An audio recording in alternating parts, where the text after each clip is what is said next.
बाबा साहेब भीमराव अंबेडकर के नाम पर देश भर में तमाम हलचल हो रही है। वो विवाद जो एक बयान से शुरू हुआ था, उसने कई प्रदेशों में राजनीतिक दलों को इसे मुद्दा बनाने का अवसर दे दिया है। इससे शुरुआत करेंगे और फिर बात पीलीभीत के एनकाउंटर पर होगी, जहां 3 खालिस्तानी आतंकवादियों को ढेर कर दिया गया। और आखिर में थोड़ी बात दिल्ली और बिहार की राजनीति की भी करेंगे। नमस्कार, अपन है कुलदीप और आप देखना शुरू कर चुके हैं the Lallantop show. Brought to you by ITIL and Higher.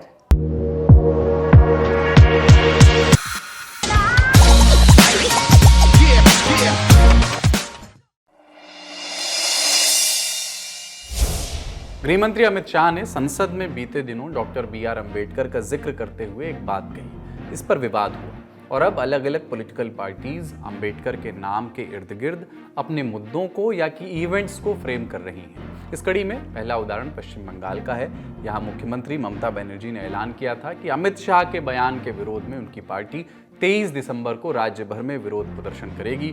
23 तारीख को राज्य में अलग अलग स्थानों पर TMC के कार्यकर्ता सड़कों पर उतरे भी। दोपहर से लेकर कुछ घंटे तक के लिए राज्य भर में ये प्रदर्शन चले भी।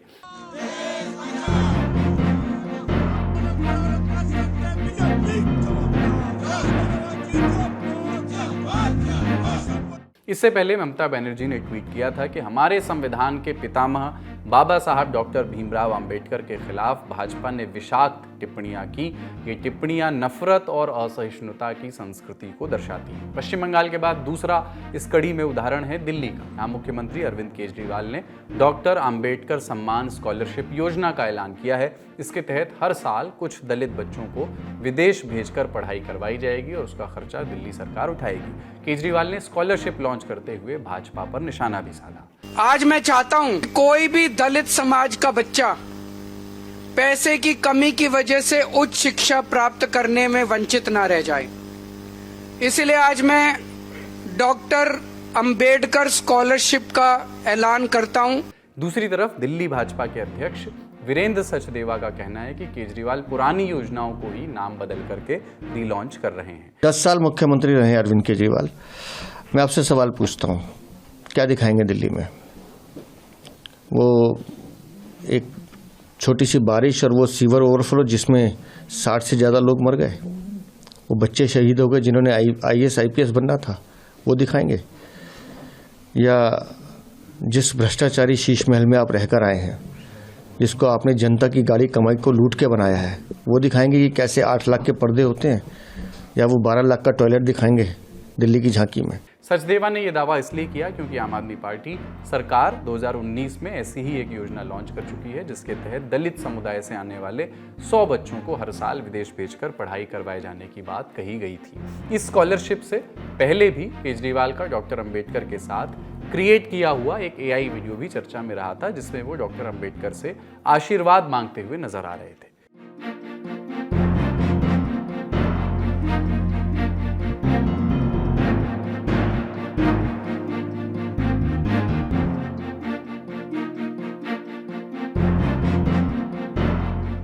तीसरा उदाहरण है उत्तर प्रदेश का। बहुजन समाज पार्टी की सुप्रीमो और सूबे की पूर्व मुख्यमंत्री मायावती का ये ट्वीट पढ़िए। केंद्रीय गृह मंत्री से संसद में बाबा साहब विरोधी टिप्पणी को वापस लेने की मांग को लेकर BSP द्वारा देश भर में जिला मुख्यालयों पर शांतिपूर्ण धरना प्रदर्शन किया जाएगा। मायावती ने आगे लिखा कि BSP का अंबेडकरवादी आत्मसम्मान का मूवमेंट बहुजन समाज को वोट के माध्यम से शासक वर्ग बनाने का राजनीतिक मिशन है। यानी बसपा भी अमित शाह की टिप्पणी के विरोध में उत्तर प्रदेश में विरोध प्रदर्शन करने जा रही है। तारीख रखी गई है 24 दिसंबर की। चौथा उदाहरण दक्षिण भारत के राज्य तमिलनाडु का। यहाँ DMK की कार्यकारी समिति की बैठक में अमित शाह के बयान की निंदा की गई। बैठक में कुल 12 प्रस्ताव पारित किए गए, जिनमें पहला प्रस्ताव अमित शाह की आलोचना करते हुए पारित हुआ। मुख्यमंत्री MK स्टालिन ने कहा कि गृहमंत्री ने डॉक्टर अंबेडकर का अपमान किया है।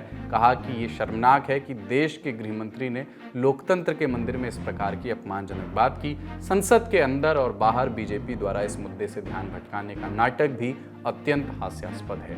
पांचवा उदाहरण है महाराष्ट्र का। यहाँ के परभणी में बीते दिनों अंबेडकर की प्रतिमा के पास संविधान की प्रतिकृति को नुकसान पहुंचाए जाने के बाद हुई हिंसा में 2 लोग मारे गए थे, उनकी मौत हो गई थी। 23 दिसंबर को कांग्रेस सांसद राहुल गांधी परभणी पहुंचे और पीड़ित परिवारों से उन्होंने मुलाकात की। दौरे की जानकारी देते हुए कांग्रेस नेता विजय वडेट्टीवार ने बताया कि राहुल गांधी अंबेडकरवादी सोमनाथ सूर्यवंशी के परिवार से मिलने पहुंचे हैं। राहुल गांधी ने क्या कहा वो भी सुनिए। उन्होंने मुझे पोस्टमार्टम रिपोर्ट दिखाई, वीडियो दिखाया, फोटोग्राफ्स दिखाई। ये 100%, 99% नहीं, ये 100% कस्टोडियल डेथ है। पुलिस ने इनकी हत्या की है। दूसरी तरफ राहुल के दौरे को भाजपा ने महज एक नाटक बताया है। 10 दिसंबर की शाम को परभणी में डॉक्टर अंबेडकर की प्रतिमा के पास संविधान की कांच से बनी प्रतिकृति को क्षतिग्रस्त कर दिया गया था। इसके बाद यहां हिंसा भड़की, इसी में 2 लोगों की मौत हो गई। आरोप ये भी है कि एक पीड़ित की पुलिस हिरासत में मौत हुई। मुख्यमंत्री देवेंद्र फडणवीस ने हाल ही में परभणी हिंसा की न्यायिक जांच की घोषणा की है। तो ये कुछ राज्यों के हमने उदाहरण दिए जहां अंबेडकर पर संसद में हुई टिप्पणी के बाद या कुछ अन्य राजनीतिक घटनाक्रमों के बीच हलचल तेज है। इन प्रदेशों में दलित वोटर्स की संख्या परिणामों पर असर डालने के लिहाज से काफी है। देश में आधिकारिक जातिवार डेटा उपलब्ध नहीं है, लेकिन सेंसस इंडिया के अनुमान के मुताबिक उत्तर प्रदेश में दलित आबादी करीब 20.7%, दिल्ली में 16.75%, पश्चिम बंगाल में 23.5% और तमिलनाडु में 20% है। एक और रोचक तथ्य, CSDS लोकनीति का पोस्ट पोल सर्वे कहता है कि 2024 लोकसभा चुनाव में एनडीए को 36% दलितों ने वोट दिया, जबकि इंडिया गठबंधन को दलितों के 32% वोट मिले। लेकिन अगर इसकी तुलना 2019 के चुनावों से की जाए तो 2024 में एनडीए के मतों में 5% की गिरावट आई है, जबकि इंडिया गठबंधन के मतों में 7% की बढ़ोतरी हुई है। और 2014 के चुनाव से अगर इसकी तुलना करें तो इंडिया गठबंधन को दलितों के 12% ज़्यादा वोट मिले हैं। इन नंबर्स का असर आपको अलग अलग पार्टियों के अप्रोच में भी देखने को मिल सकता है। अब अगली खबर की ओर बढ़ते हैं।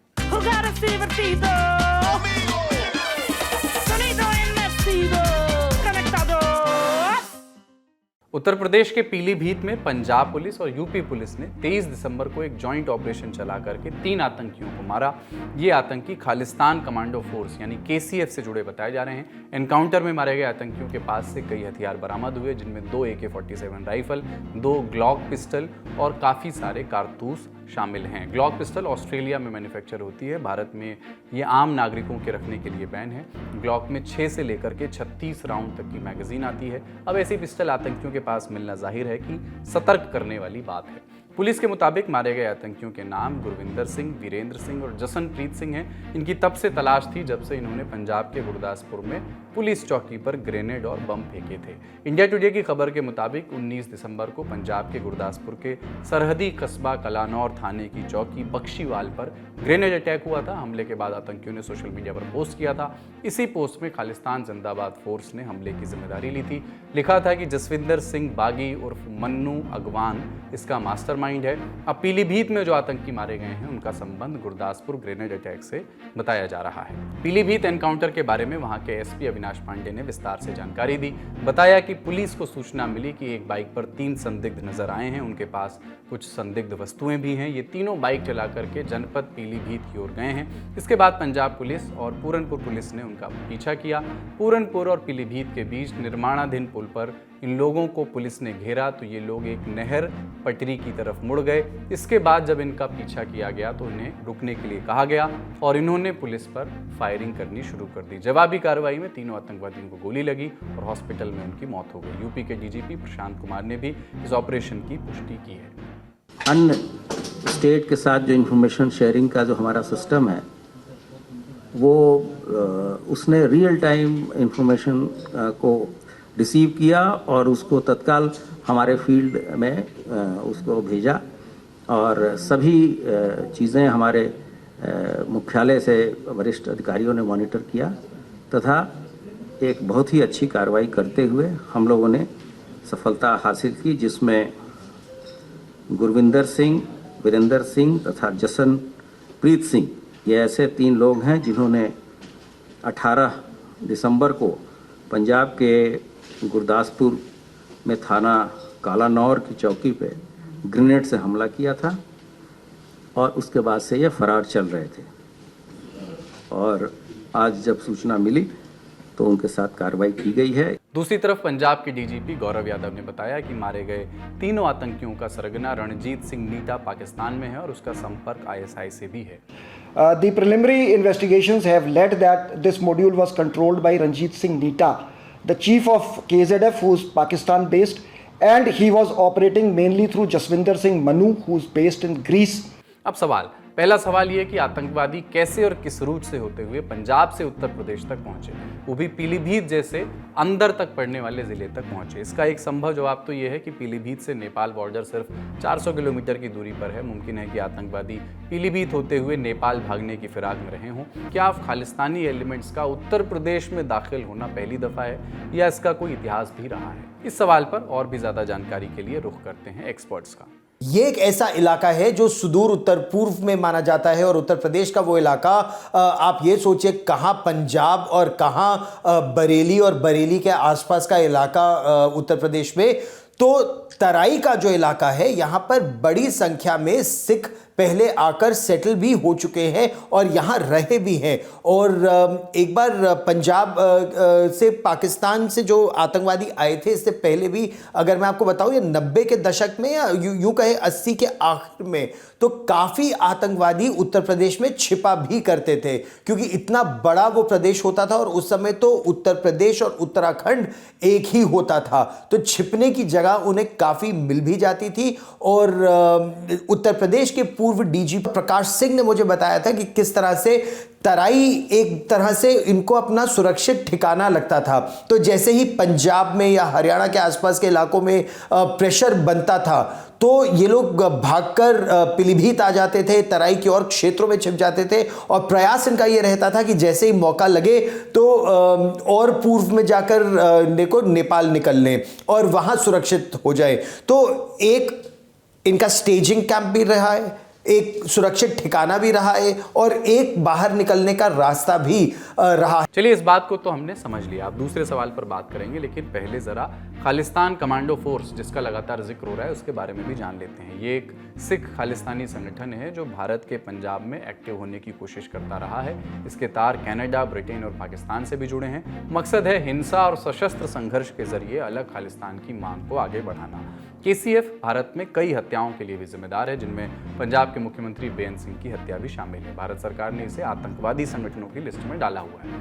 दूसरा सवाल हमारे ये है कि इसी संगठन और इसके अतीत से जुड़ा हुआ सवाल है, 90 के दशक से खालिस्तानी गतिविधियां देश में कम हुई, ऐसा सुरक्षा बलों और सरकारों का दावा रहा है। लेकिन पिछले कुछ समय से फिर से खालिस्तान कीवर्ड बार बार खबरों में आ रहा है। निज्जर, पन्नू, अमृतपाल सिंह जैसे कुछ खालिस्तानी तत्वों के नाम चर्चा में रहते हैं। अगर खालिस्तानी विचार फिर से सर उठा रहा है, तो ये पिछली बार के मुकाबले किस तरह से अलग है, उनकी मेथोडोलॉजी किस तरह से भिन्न है, किस तरह से वो चैलेंजिंग है? 80 के दशक में या यूं कहें 80 और 90 के दशक में जो खालिस्तानी आतंकवाद का चेहरा था वो बेहद खतरनाक था। उस समय तो पंजाब में कई ऐसे इलाके थे जहां सुरक्षा बल भी नहीं जा पाते थे और सेनाओं को भी अगर खेतों में ट्रैक्टर ले जाना पड़ता था, चाहे पंजाब पुलिस हो या सेना हो, तो ट्रैक्टरों को बख्तरबंद गाड़ियों की तरह बुलेट प्रूफ किया जाता था और उसके बाद ट्रैक्टर खेतों में घुसा करते थे। गांव-गांव ये समझा जाने लगा था एक समय कि ये अब खालिस्तानियों के पूरी तरह से कब्जे में है। और आप ये सोचिए कि ये आतंकवाद इतना फैल गया था कि भारत की उस समय की तत्कालीन प्रधानमंत्री इंदिरा गांधी को उनके घर में खालिस्तानी आतंकवादियों ने, जो जबकि वो पुलिस वाले थे, उन्होंने उनके घर में उनको मार दिया था। जल वैद्या जो पूर्व आर्मी चीफ थे ऑपरेशन ब्लू स्टार की वजह से, उन्हें मार दिया था और वो तो पुणे में थे उस समय। आप ये सोचिए कि पंजाब के एक मुख्यमंत्री की खालिस्तानी आतंकवादियों ने हत्या कर दी थी। तो बहुत ज्यादा यह आतंकवाद फैला हुआ था। इसकी फंडिंग की बात करें तो पाकिस्तान के ISI का यह प्रोजेक्ट है और यह बात पंजाब पुलिस DGP ने आज भी कही कि अभी भी ये जो आतंकवादी तीनों मारे गए हैं खालिस्तान जिंदाबाद फोर्स के, ये पाकिस्तान में ही इनका मेन हैंडलर था। लेकिन जो सबसे बड़ी चिंता की बात है कि इनका एक हैंडलर ब्रिटिश आर्मी में काम कर रहा है। और आप ये सोचिए कि खालिस्तानी आतंकवाद, उसकी मानसिकता के कुछ लोग पंजाब में भले ही हो सकते हो, भिंडरावाली की टी-शर्ट भले ही बिकती हो, लेकिन वो केवल अब उसी स्तर पर रह गया है, उसे आम आदमी का समर्थन हासिल नहीं है अक्रॉस पंजाब। लेकिन जो खालिस्तानी यहां से भागे, जब केपीएस गिल ने या पूरी तरह से पंजाब पुलिस ने उनके खिलाफ ऑपरेशन चलाया, तो जो खालिस्तानी यहां से भागे वो कनाडा में या ब्रिटेन में या जर्मनी में या ग्रीस में या ऑस्ट्रेलिया में अलग अलग देशों में जाके सेटल हुए, वो वहीं से उसी मानसिकता को आगे बढ़ा रहे हैं। और उनकी अब अगली पीढ़ी, उनका भारत से कोई लेना देना नहीं, भारत कभी आए नहीं है या आए हैं तो इस तरह से उनकी कोई पकड़ नहीं, लेकिन वो उस आइडियोलॉजी को जीवित रखे हैं। इस पूरे मामले में एक पक्ष उत्तर प्रदेश पुलिस का भी है, जो हाल के कुछ वर्षों में एनकाउंटर्स की वजह से चर्चित रही है। पक्ष और विपक्ष में अपने अपने तर्क हैं, लेकिन अब उत्तर प्रदेश पुलिस की एनकाउंटर लिस्ट में एक और ऑपरेशन जुड़ गया है। योगी सरकार इससे पहले डेटा जारी करके बता चुकी है कि 20 मार्च 2017 से 5 सितंबर 2024 तक उत्तर प्रदेश पुलिस और अपराधियों के बीच करीब 12,964 एनकाउंटर्स हुए। यहाँ ध्यान रखने वाली बात यह है कि एनकाउंटर्स का मतलब दोनों ओर से एक्सचेंज ऑफ फायरिंग, यानी एक दूसरे पर गोलीबारी किए जाने से है। इन एनकाउंटर्स में करीब 207 आरोपियों की मौत हुई, 1,601 संदिग्ध आरोपी घायल हुए और 27,117 को गिरफ्तार किया गया है। बड़ी खबरें यहीं तक, अब सुर्खियों की बारी। पहली सुर्खी दिल्ली से आई है। भाजपा सांसद अनुराग ठाकुर ने 23 दिसंबर को एक प्रेस कॉन्फ्रेंस की, आम आदमी पार्टी सरकार पर तमाम आरोप लगाए। कहा कि आम आदमी पार्टी की सरकार ने यमुना नदी को इतना प्रदूषित कर दिया है कि वो बदबूदार, झागदार और जहरीली हो गई है।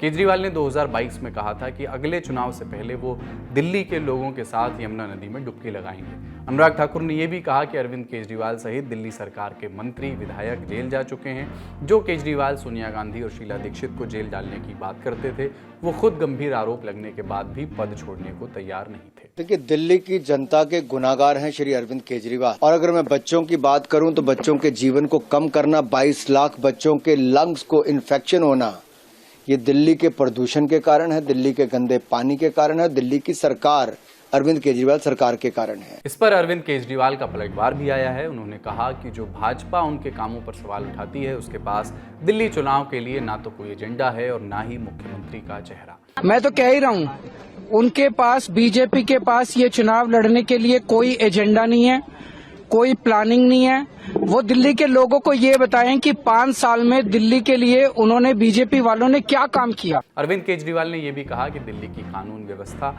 लड़खड़ा रही है और इसके लिए केंद्रीय गृह मंत्रालय जिम्मेदार है, क्योंकि दिल्ली पुलिस उन्हीं के अंडर आती है। अगली सुर्खी प्रवर्तन निदेशालय यानी ईडी के दफ्तर से है। बीते दिनों कुछ ऐसे केसेस सामने आए जिनमें ईडी ने आरोपी पर पीएमएलए यानी prevention of money laundering act के तहत केस दर्ज किया। मामला कोर्ट तक पहुंचा, लेकिन पीएमएलए की कुछ धाराएं कोर्ट जाकर के ठोस रूप से साबित नहीं हो सकी और ईडी का केस कमजोर हो गया। इंडियन एक्सप्रेस की एक खबर कहती है कि आगे से ऐसा ना हो, इसके लिए ईडी अब पीएमएलए लगाने से पहले और भी सोच विचार करेगी। ईडी ने सिर्फ आपराधिक साजिश के दम पर केस नहीं चलाने का फैसला लिया है। ईडी के डायरेक्टर राहुल नवीन ने एजेंसी के अधिकारियों को ये नए निर्देश दिए हैं, ऐसी खबर है। मनी लॉन्ड्रिंग यानी पीएमएलए अनुसूची में करीब 150 मामले शामिल हैं, जिनमें भ्रष्टाचार, टैक्स चोरी और वन्य जीवन अधिनियम का उल्लंघन भी शामिल है। जैसा कि ईडी को लग रहा है कि उनके कुछ केस कोर्ट जाकर के कमजोर पड़ गए, तो ऐसे कुछ केसेस के बारे में भी आपको बता देते हैं। पहला केस है कांग्रेस नेता और कर्नाटक के डिप्टी सीएम डीके शिव कुमार का। उनके खिलाफ 2018 का एक मनी लॉन्ड्रिंग केस था। इस केस को मार्च 2024 में सुप्रीम कोर्ट ने खारिज कर दिया था और डीके शिव कुमार को राहत दे दी थी। दूसरा केस एक पूर्व आईएएस अधिकारी अनिल टुटेजा का। उनके खिलाफ करीब 2000 करोड़ रुपए का एक मनी लॉन्ड्रिंग का केस दर्ज था। ये केस एक कथित शराब घोटाले से जुड़ा था। अप्रैल 2024 में सुप्रीम कोर्ट ने इस केस को भी खारिज कर दिया। ईडी के एक सीनियर अधिकारी ने इंडियन एक्सप्रेस को बताया कि मामलों पर कड़ी मेहनत करने के बाद भी अदालत में नाकामी का सामना करने का कोई मतलब नहीं है। सुप्रीम कोर्ट ने यह स्पष्ट कर दिया कि आईपीसी की धारा 120(b) को पीएमएलए के तहत एक स्टैंड अलोन सांकेतिक अपराध के रूप में नहीं माना जा सकता। सुप्रीम कोर्ट जो कहता है वही कानून है, इसलिए ये आदेश जारी किए गए हैं कि सिर्फ एफआईआर के आधार पर ईडी किसी मामले में ना कूदे। बिहार के मुख्यमंत्री नीतीश कुमार ने 23 दिसंबर से पश्चिम चंपारण के वाल्मीकि नगर से प्रगति यात्रा का आगाज किया है। बिहार चुनाव अगले साल यानी 2025 की अंतिम तिमाही में हो सकते हैं। इससे पहले नीतीश की ये यात्रा को महत्वपूर्ण माना जा रहा है। यात्रा में शामिल होने के लिए नीतीश कुमार 23 तारीख की सुबह पटना से वाल्मीकि नगर पहुंचे। उनके साथ जल संसाधन मंत्री विजय कुमार चौधरी भी दिखे। पहले चरण की यात्रा के दौरान नीतीश और उनके नेता कार्यकर्ता 5 जिलों में जाएंगे और लोगों से संवाद करेंगे। ये 5 जिले हैं चंपारण, शिवहर, सीतामढ़ी, मुजफ्फरपुर और वैशाली। 28 दिसंबर तक यात्रा का ये पहला चरण चलेगा। 4 जनवरी से इस यात्रा का दूसरा चरण भी शुरू किया जाएगा, ऐसी पार्टी की योजना है। आज के ललन टॉक शो में इतना ही। अपना और अपनों का ख्याल रखिए, देखते रहिए दी ललन टॉक। शुक्रिया, शुभ रात्रि।